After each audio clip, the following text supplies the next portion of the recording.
If you don't gain, they fight in vain. Show them what you can do. Show.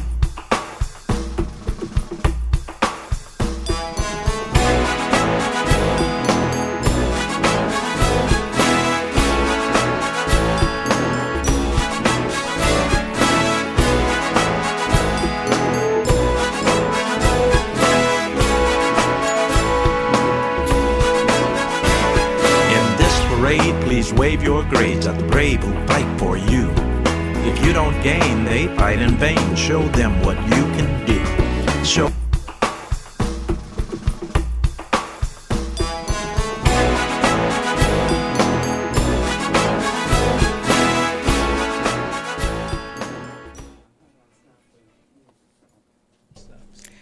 Good afternoon, Kansas City. Thank you once again for joining us on Wave Your Grades. I am your announcer, KUAW Wilson. Here is your program host, Carl Boyd, with a special segment of Carl's commentary on academic patriotism. I can take you back to when I was attacked just for being black. And that's a fact, Jack. I can take you back to when I was attacked just for being black, and that's a fact, Jack, is a line from a presentation I wrote 10 years ago. The title of the complete presentation is I Am Not a Snitch, I Am a Witness. Inspired, unfortunately, by the frequency and senselessness of violent crime, including homicide, visited upon our community.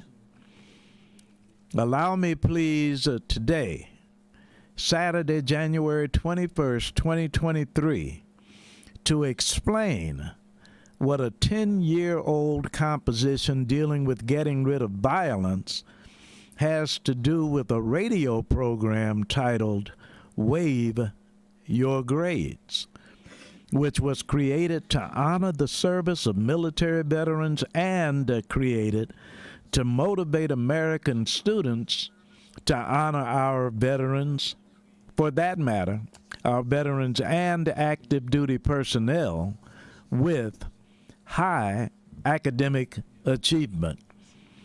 Or what I Am a Snitch, I Am a Witness has to do with Carl's commentary on academic patriotism.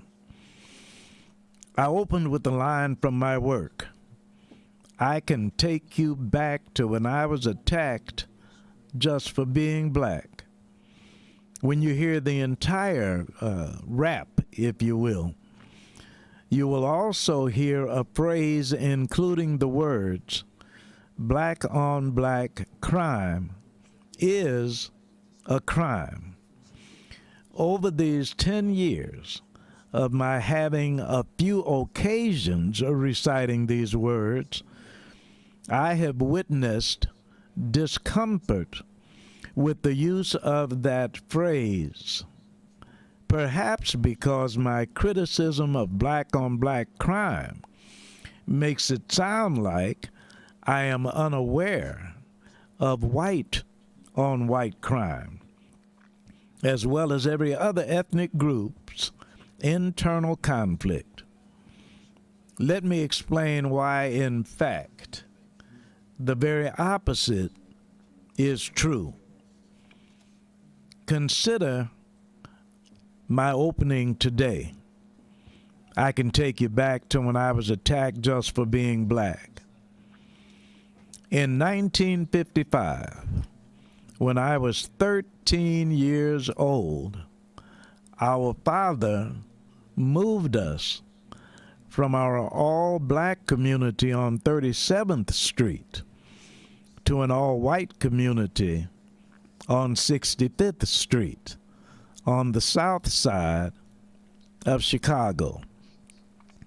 We moved into a residence that required 24-hour police protection because the house had been bombed. At the prospect of a black family moving in, And in that same year, 1955, I was attacked 3 times, stoned, bottled, jumped, stomped on, and further threatened, as was my brother David, for living in the wrong neighborhood. And that's a fact, Jack. Now then, where did I feel safe? Where did I go for help? Back in my all-black Ida B. Wells housing projects where we grew up. You see, I don't criticize black-on-black homicide because it occurs too frequently, and it certainly is way too frequent. But based upon my experiences, I am culturally disappointed when we need each other so much that we hurt each other so deeply. Additionally, as I ask you to listen to my musical appeal, as it were, one more time, do not forget our veterans. They should never come home to any neighborhood that is more dangerous than where they have been ordered to serve. And so I offer, I am not a snitch. I am a witness. I am God's witness. And so it is, if we are balanced, and if I might, let me try. I am not a snitch. I am a witness. No more silence. I need you to get this. I am not a snitch. I am a witness. No more silence. I need you to get this. I am not a snitch. I am a witness. I'm 80 years black, going on 81, looking for ways to pass my baton. From things I've been hearing, I can think of one way. As I look back in the day, it's to pass down a distinction. I do hope you get this distinction between a snitch and a witness. My recollection of back in the day is if you messed up, you just had to pay. I know ex-inmates who've turned around after paying for the mess that took them down.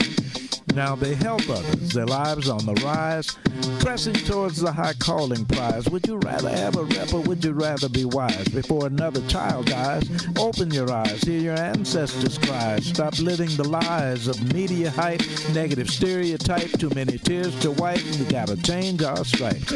It's not a black thing to claim to have courage by causing violence among us to flourish. I can remember when being black meant considering ourselves all in the same tent.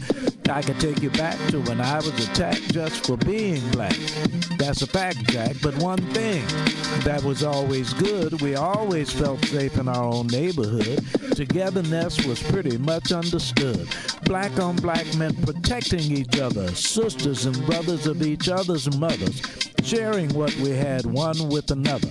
Black on black was less about color than a culture of unity. Now, black on black crime is a crime, destroying our own community. Some say that you are afraid to snitch, you might end up on somebody's hit list. Well, it's past due time for our minds to switch to knowing a snitch from a witness. If you and I commit a crime together, equally guilty, birds of a feather, and I tell on you to make my life better, I'm a snitch by any litmus. But if you should murder one of my own whom I claim to love, and now they're gone when I tell on you for what you've done, I'm not a snitch, I'm a witness. So no more silence. Need you to get this. I am not a snitch.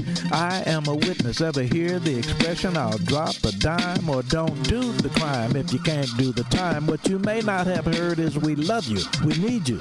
We know what violence inevitably leads to. Brothers with potential becoming extinct. Children learning violence before learning to think. families as victims by death too abrupt, then twice victims when we don't speak up. Dangerous to talk, more dangerous not to. I'm saying what I'm saying because God says I've got to. 70 years black saying what must be said. God's too powerful for me to be afraid. Wouldn't be talking without walking with Christ. So again, as I end, let me say this twice. No more silence. I need you to get this. I am not a snitch. I am a witness. No more silence. Need you to get this. I am not a snitch. I'm a witness. I serve on the board of Crime Stoppers Kansas City, our secret witness effort to solve crimes, homicides in particular. But my desire to see witnesses come forward does not diminish my desire for all of us to witness extraordinary respect for the strength, courage, and class of parents who have had to witness their children victimized by homicide, of families losing family members, of loved ones, yet loving ones, and more deserving of our total efforts to solve crimes committed and prevent crimes contemplated. When I observe the sincere, dedicated efforts of community activists committing their very lives, not just to solving of what has gone wrong, but to making right what caused the situation that preceded the wrong, yes, I am not only disappointed, but I am hurt by the disrespect and truly lack of intelligence of those who won't join the movement for the improvement of their lives. Understand this. I mentioned my opportunity to work with law enforcement. At the same time, I openly disdain black-on-black crime. Now, to them, I say as black activists on many, that is many fronts, have the audacity and integrity to call out those whom we love and need in our community to reform. I also admonish law enforcement to be equally audacious and candid to call out their peers when injustice penetrates their ranks. Let us never forget, as those of us who teach and have taught, children learn more by example than by rhetoric. In that regard, allow me to relate what this has to do with Carl's commentary on academic patriotism. We must create a climate in America where our children can attend school safely as we show them how to study War No More. We are yet celebrating the life of the Reverend Dr. Martin Luther King Jr. We reflect upon his dynamism. Let us not forget his patriotism. For few experiences in this country have been more patriotic than a people discriminated against, having a dream that one day we will join hands with our very discriminators. Indeed, a movement for all of our improvement. Dr. King never said, "Let us leave this country." He lived to leave this country better than it ever was. Oh, I have a dream today. I offered an attempt at what might be called a rap. I am not a snitch. I am a witness. But just in case you did not hear the words to our theme song, Wave Your Grades. Let me attempt to remember all of those lyrics as I offer our theme song in its entirety as best I can, because it has a great deal to do. Now, is that too loud or good?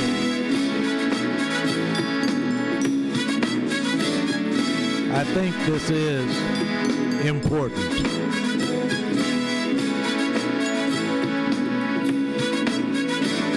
In this parade, please wave your grades at the brave who fight for you. If you don't gain, they fight in vain. Show them what you can do. Show them what you can do. Please show them what you can do. I said, in this parade, please wave your grades at the brave who fight for you. If you don't gain, they fight in vain. Show them what you can do. Show them what you can do. Please show them what you can do. You make this parade a mere charade if you're marching just for fun. Our troops must feel your thanks for real before the marching is done. They know side by side you can match their stride to the drum beat and the brass, but they're not impressed with you unless you can match their stride in class. This may not sound too diplomatic, but I cannot be more emphatic when I tell you it's problematic when you do less than your best, especially when it's because you put your brilliance on pause for the mere peer applause it draws from a so-called friend doing less. Quit playing. I'm saying we know that you are great, and you know it, so show it. Don't make our heroes wait. In this parade, please wave your grades at the brave who fight for you. If you don't gain, they fight in vain. Show them what you can do. Show them what you can do. Please show them what you can do. Now, for those of you who already do the things that make us proud, your nation in appreciation says thanks to you out loud. Your schoolmates should imitate the way you tap your potential. Let me try to convince them why their effort is essential. Our men and women in uniform before, during, and after Desert Storm always perform above the norm everywhere and anywhere on the planet. Your peers should follow our heroes' lead, but they cannot follow if they cannot read. Allow me, please, to plant this seed. Don't take freedom for granted. I'm serious, I'm furious to see U.S. schools behind. No excuses, all we gotta do is just make up our minds. In this parade, please wave your grades at the brave who fight for you. If you don't gain, they fight in vain. Show them what you can do. Show them what you can do. Please show them what you can do. We believe in you, warriors, protect you too. Do what you must to rise. So please do your part and please start before another warrior dies. In this parade, please wave your grades at the brave who fight for you. If you don't gain, they fight in vain. Show them what you can do. Show them what you can do. Please show them what you can do. They sacrifice for you. Show them what you can do. Please show them what you can do. Please. In my dear sister DeQuay Wilson, combining the two theme songs on this particular occasion, this day, Saturday, January 21st, 2023, I am suggesting that we have the most talented young people in the world. I am not going to suggest that in all instances we have the most intelligent young people in the world, because sometimes peer pressure, sometimes media excitement, sometimes there are circumstances under which we don't always act as intelligent as our brilliance portends for our young people. And so I say, I am not a snitch. I am a witness. And those 10 years ago, as I began that rap, I said I'm 80 years black, and as I ended it, I said at 70 years because I wrote it 10 years ago. What I am suggesting is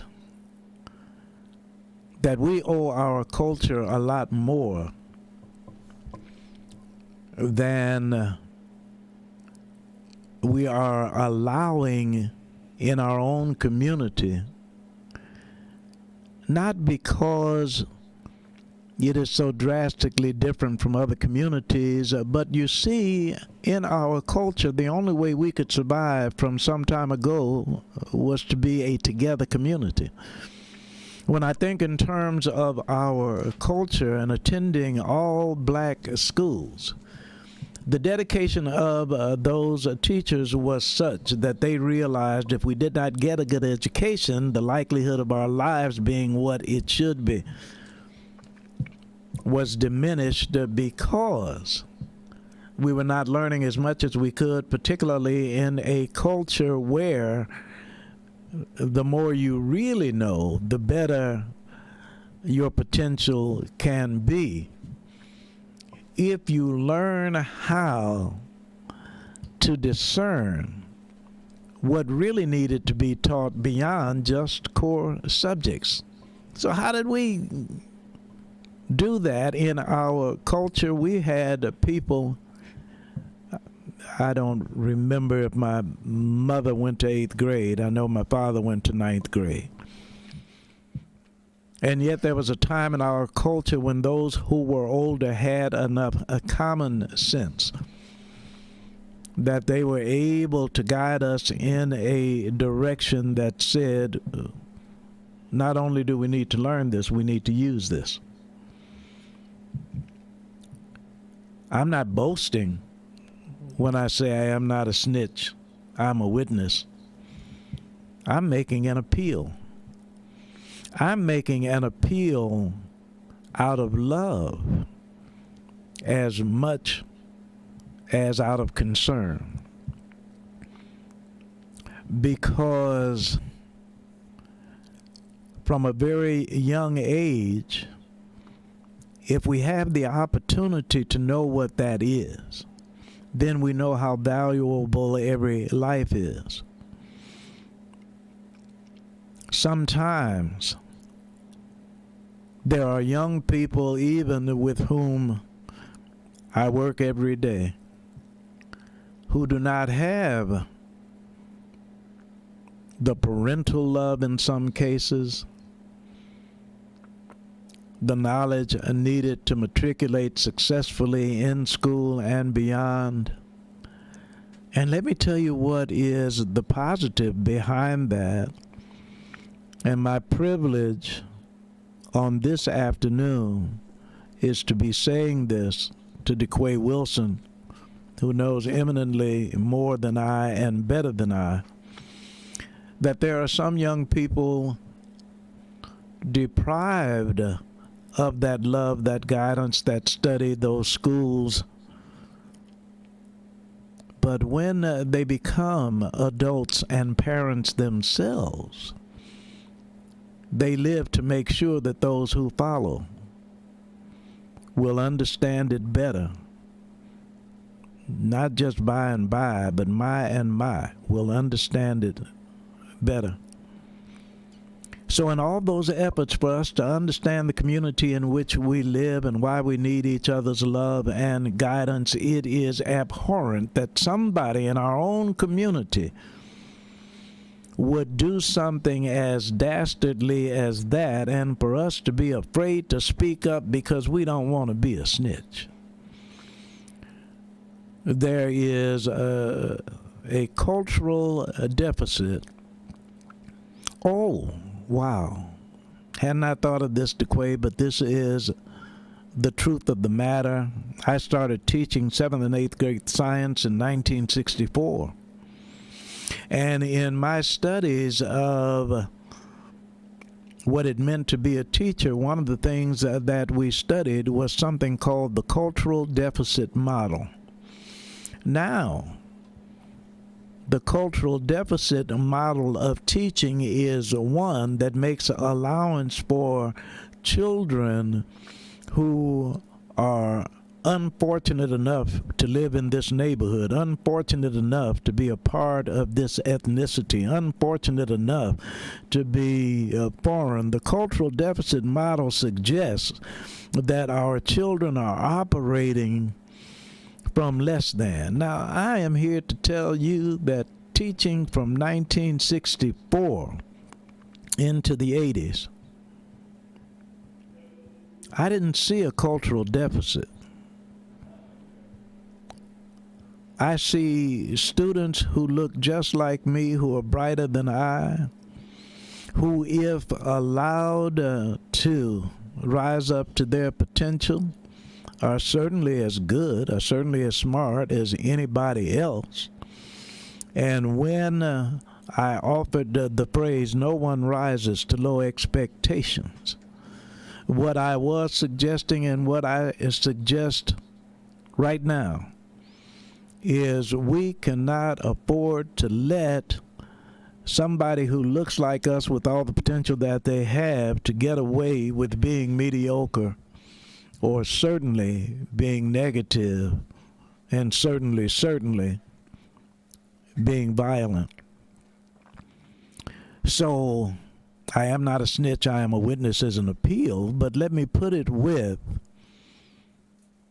waive your grades.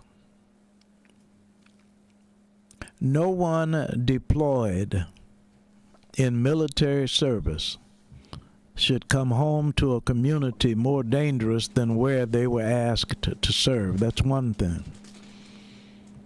The second thing is the problems that we have in these United States, and there are myriad problems, are not going to be solved day after tomorrow. They're not going to be solved in just 2023. The ones on whom we depend to solve those problems are in schools across the United States of America.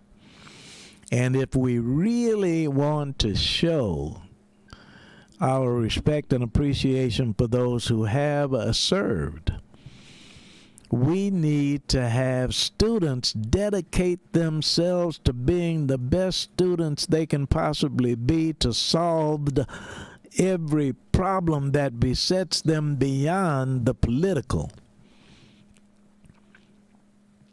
If we look around us, we ought to be able to understand that we have enough in common to do something about those deficits. But let me give you at least two things, and I will ask our announcer, our sister DeQuay, if she will chime in. But let me tell you the two things I feel that are unequivocal that we have in common. One thing, whatever your race, whatever your ethnicity, whatever your age, whatever generation from which you come, that we have in common is we need to respect those who join the military and sacrifice in our behalf across the board. I don't care where you come from in the United States of America. As a matter of fact, don't make a mistake and think that I am suggesting that we should appreciate war. No, most of the veterans I know want to get rid of war across the world. So we're not glamorizing fighting. We are appreciating those who have sacrificed to keep us safe on the home front. That's one thing I think we have in common. Second thing that I think that we have in common is we owe our children a life that is absent the violence that is visited upon them every day, not just on television or now social media.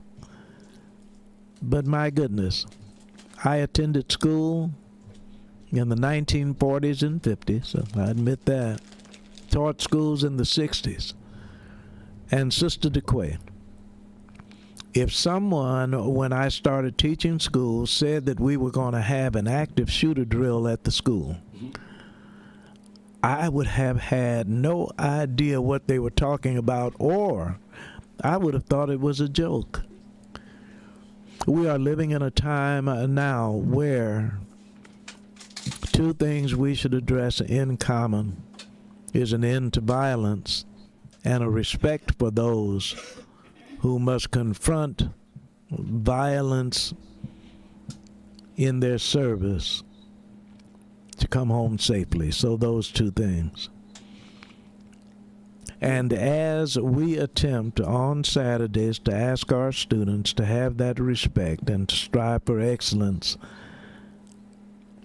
I wanted to come on today and say that because the frequency is too great,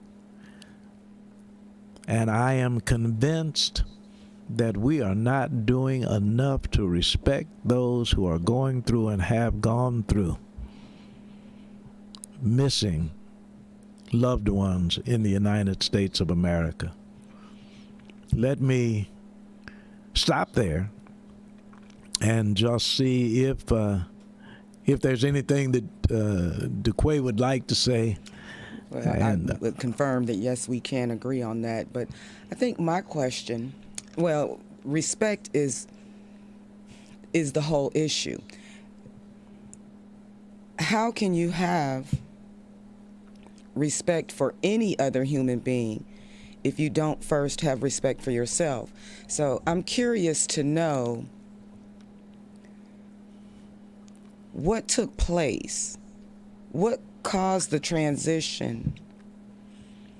Maybe it is social media, but I mean, I think it started a little before that, but I think the explosion of social media probably perpetuated it, because now we put ourselves in positions to compare ourselves to others, and we're doing so from an outward perspective. We're comparing someone's outside to our inside, and it all goes back to respect. How do we bring back that self-respect? How do we teach the younger generation or show the younger generation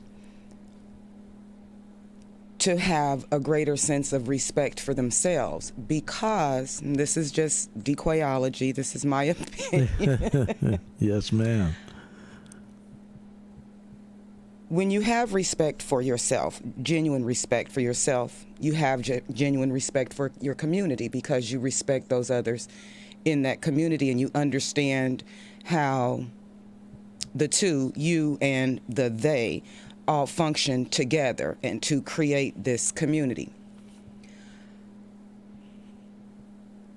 That, I think, alone will curb some of the violence. But then also, it encourages more people to become witnesses, because they care about the harms that are done in their community. Yes. So how do we get back to that is my question. I wish I had the answer. Let me tell you, you made me think of two things right away. One is the work called The Prophet by Khalil Gibran. And he has a line in The Prophet that says, "Do not compare yourself to others, or you may become vain or bitter, for always there will be greater or lesser persons than yourself." That's from The Prophet by Khalil Gibran. But then there is the Holy Bible that has a passage, vanity, all is vanity. And you are so sharp, you are so on point when you talk about our need not just to compare ourselves to others, but to try to be better than others. And when I think about the word better, by what measure do we determine better? When I was in Chicago, I was working with youth gangs. In 1978, while I still lived in Chicago, we had a push convention in Kansas City, Missouri. 1978, and I met some people, and 2 years later, I moved from Chicago to Kansas City. And I can recall someone remembering that I had worked with young people in Chicago. They were working with teenagers. And the question that was asked of me was, man, what can we do with these teenagers? And my answer was, start when they're 2. When I look at what you're talking about, I don't want to be pessimistic, but we are teaching children from birth to be vain. We are teaching children from a very young age to compare themselves to others.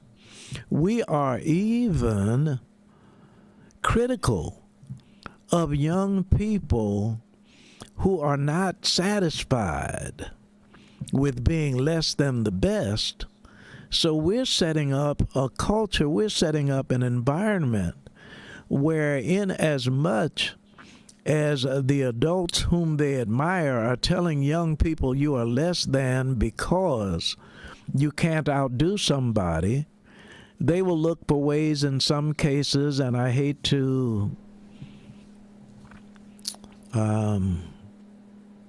mention that I have worked with some young people who have really decided it was all right to cheat. Now, here's what's scary about that.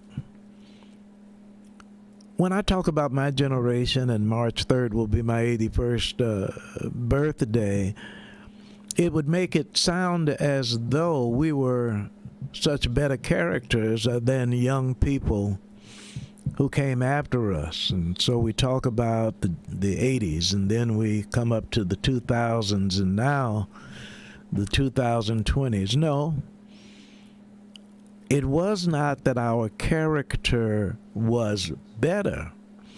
It was that we had fewer images of violence and vanity than continued to grow as mass media continued to widen.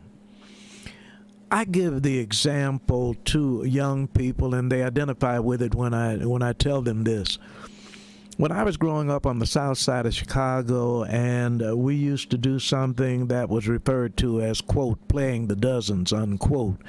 But playing the dozens was indeed talking about your mama. That was the... And the example that I give them is, Ronald and I are talking about each other.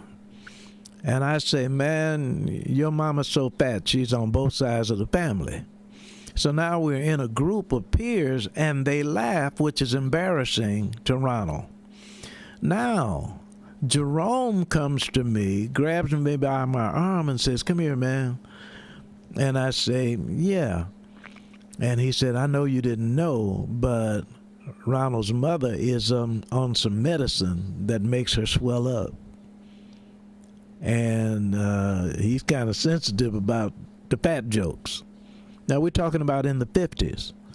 So I run to find Ronald and say, man, I did not know. Is there anything that I can do? And he says, oh, it's cool. Forget it.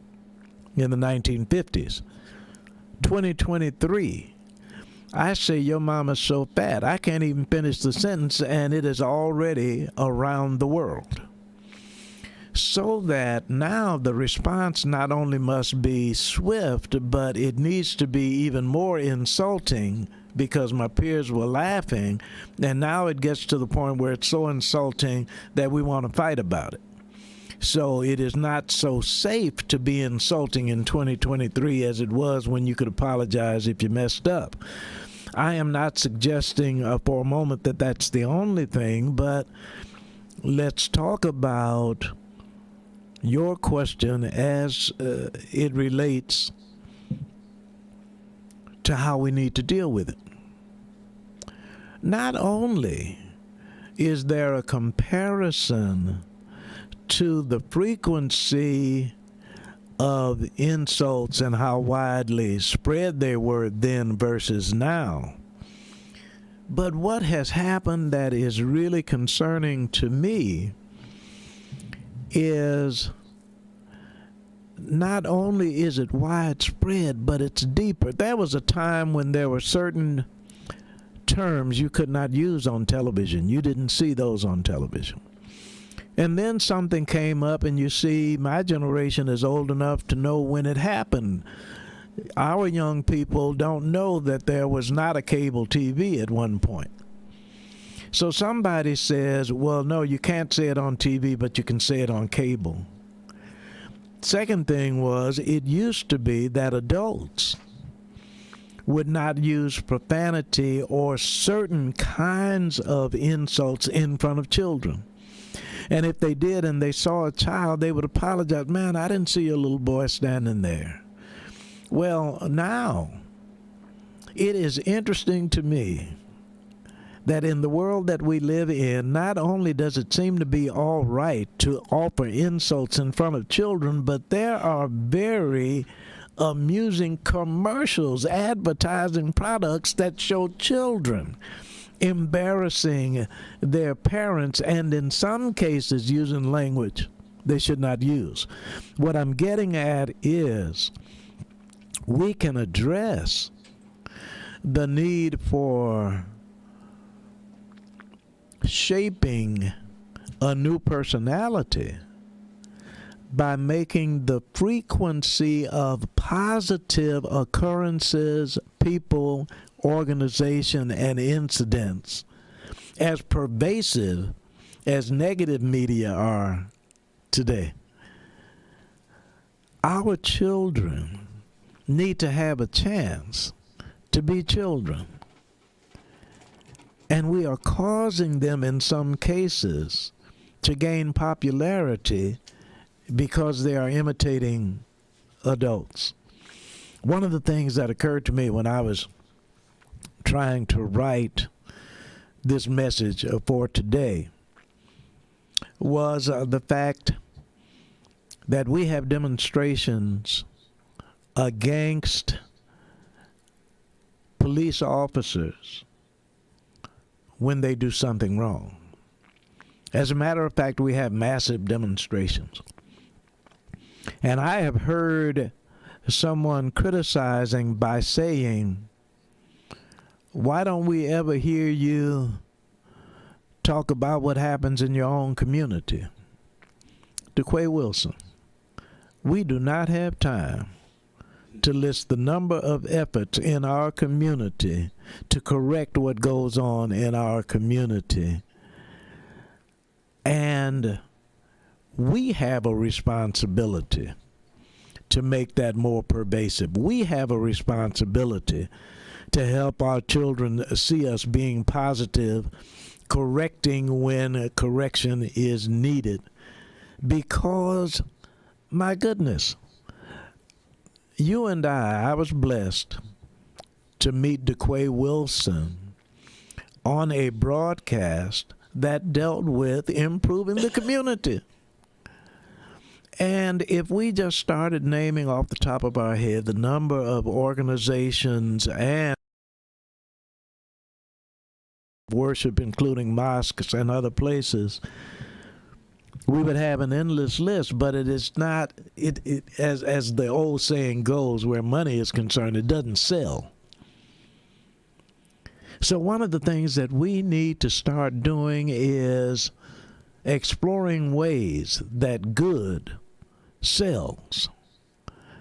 We need to be unashamed of being square and saying something is inappropriate in this particular setting. We not only have great people. Louis George Walker is in the room. And Louis George Walker and I know a brother named Leon Dixon. And Leon Dixon, one of the founders of now 50 years effective W.E.B. Du Bois Learning Center, is one I accuse of trying to find Leon without a book is like trying to catch fish without a hook. But if you would just have the opportunity to hear him recount our history and who we are as a people, we would be downright ashamed to allow our communities to even look like our communities look. But that's on us, because too often the power structure does not see it expedient to solve our problems for us. And too often when they do, it is projected as a benevolent gesture that we are incapable of doing on our own. Oh no, we got a lot more on the ball than that. So that as we approach the answer to DeQuay Wilson's questions about turning that around, we have to remember that it starts in the womb. We've got to support each other. We've got to protect each other. We've got to teach each other. We've got to love each other. We have got to be consistent on an ongoing basis of approaching not only the problems because we call them that, but how about approaching the potential, because we don't call it that often enough, and we need to use some positive terms with some positive people. And you and I are privileged to be sitting in a studio run by a gentleman who has young people learning robotics on an ongoing basis. But the last time I looked at CNN, I didn't see him and those young people. But they are just as worthy as what you see on mass media on all of those outlets. But we're too busy talking about Republicans and Democrats, not just disliking each other, but hating each other. This is a very dangerous climate in which we live. And once again, don't mind saying his name, Louis George Walker. But the founder of a station that has the audacity to be called KUAW, Knowledge, Understanding, and Wisdom. The knowledge and understanding don't count if we don't have wisdom. And so it is that we must, and the other part of that, and let me just say this, and we're, and by the way, we do want Brother Walker, as we'll ask each week, to let folks know how to access KUAW.org. But just warning, as you and I conclude this particular broadcast today, to suggest to everybody listening, do a little. We would like to solve the whole problem this weekend. Love somebody today. Make somebody laugh today. Help somebody today. But don't stop. And let us start using positive terms rather than negative terms. Brother Walker, you were going to come on and help us to understand KUAW. All right, yes. You can listen to KUAW radio as you're listening right now online on Facebook, on YouTube, on Twitter. You can pick us up anytime we have a live show right there. And then 24 hours a day, we broadcast on our audio side, which we're on Get Me Radio, Online Radio Box, Tune In Radio, and My Radio Tuner. You can pick us up on your smart speaker. If you have an Amazon or a Google speaker, tell it to play KUAW, and we'll come up on that also. So there's a lot of ways that you can hear us. Just go online and Google KUAW, and you'll see all the ways that you can pick up the great programming that we have here. We have new shows that are starting constantly. And as this show, Wave Your Grades, has been going on for a number of years right here at KUAW Radio, and we're just proud to have Carl Boyd here as a leader in the community and an educational leader. Well, I am a follower, and let me just say, and I think DeQuay Wilson will agree, KUAW.org. We don't hear profanity on KUAW.org. We don't hear our young people being put down on KUAW.org.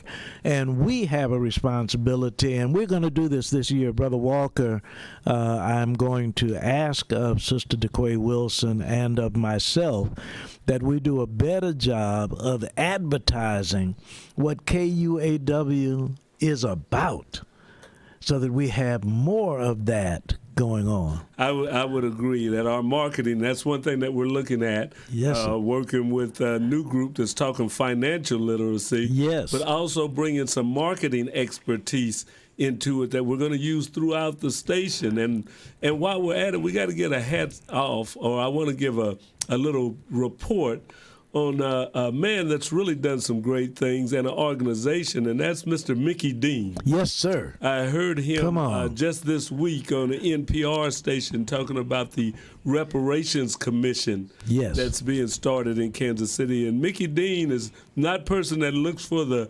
limelight. Never. But he has always been working in the community, and that National Black United Front that he's a part of are in it for the long haul, and I have to give my hat off to take my hat off to them, because they don't care if it's a short term or if it takes a long time. They've been working on this reparations for over 10 years. Yes. Now the city is going to have a reparations commission. Absolutely. They worked for 10 years to get a credit union in the community, and now we have a credit union that is minority owned in the community. Thank you. So hats off to them. Absolutely. And going back even with his work with the Department of Human Relations and any number of things that he has done in the community, you're right. Doesn't look for the limelight, but he certainly does it right, and that's a blessing for our community. I'm sorry, Sister DeQuay. I have nothing to add at this moment. Well, I know. We have had, and you can tell us how long, maybe, for a couple of years, First Mondays, the Smart Club. Attorney Valencia brought us.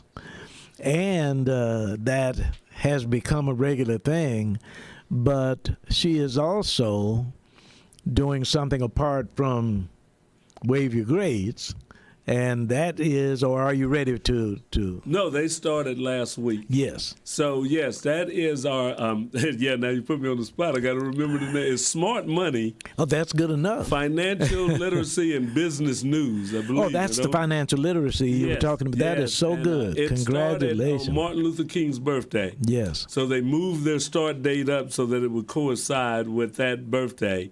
And they'll be on every Monday from 7 till 8 p.m., giving you financial literacy information, things about loans, things about how to manage your wealth or how to build wealth and how to set up your estates, all of those type of things. And they're also working with young people. So we've got a couple of young people that are training to be behind the boards like DeQuay and I do.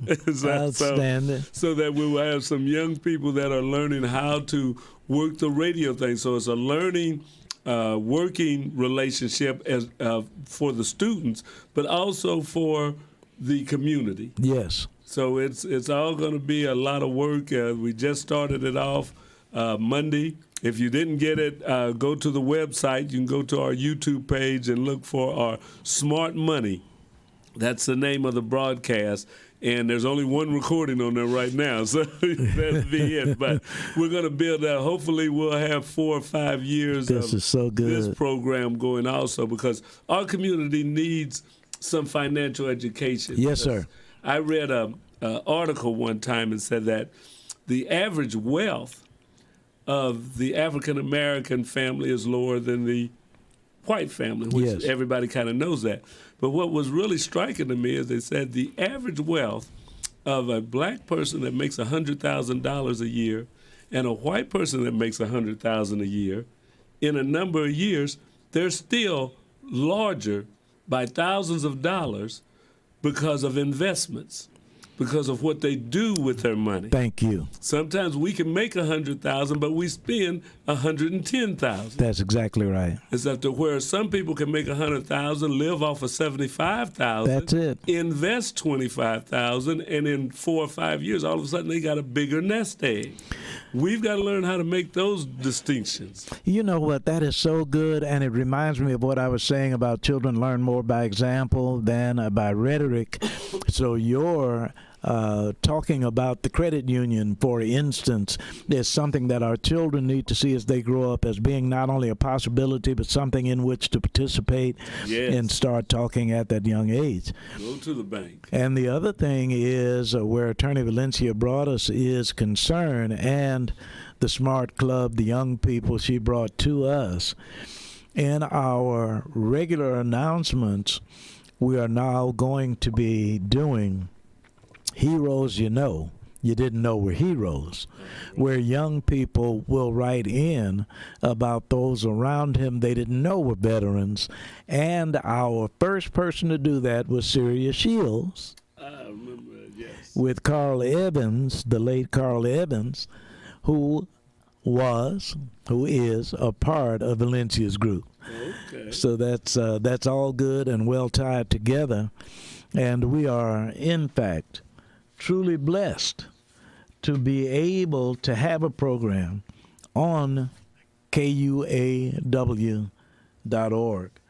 And I will turn it over to our dear announcer, DeQuay Wilson, before I get ready for today's morning message.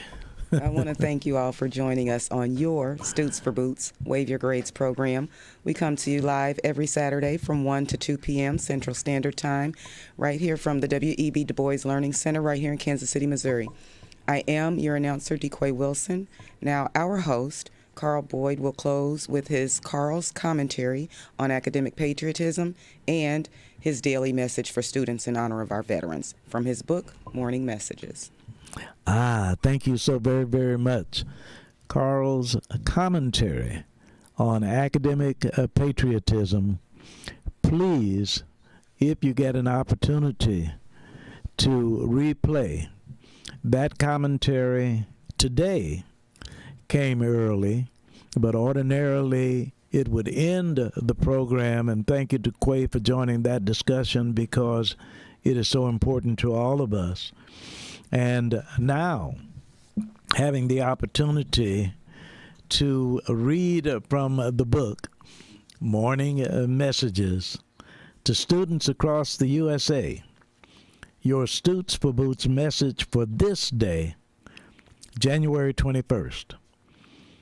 America is depending upon you more than you'll ever know. As we depend upon boots to protect us, we need Stutes to grow. My name is Carl Boyd. Thank you to Quay Wilson. Thank you, Lewis George Walker. Gracious God and wonderful Wanda, I'm on my way home.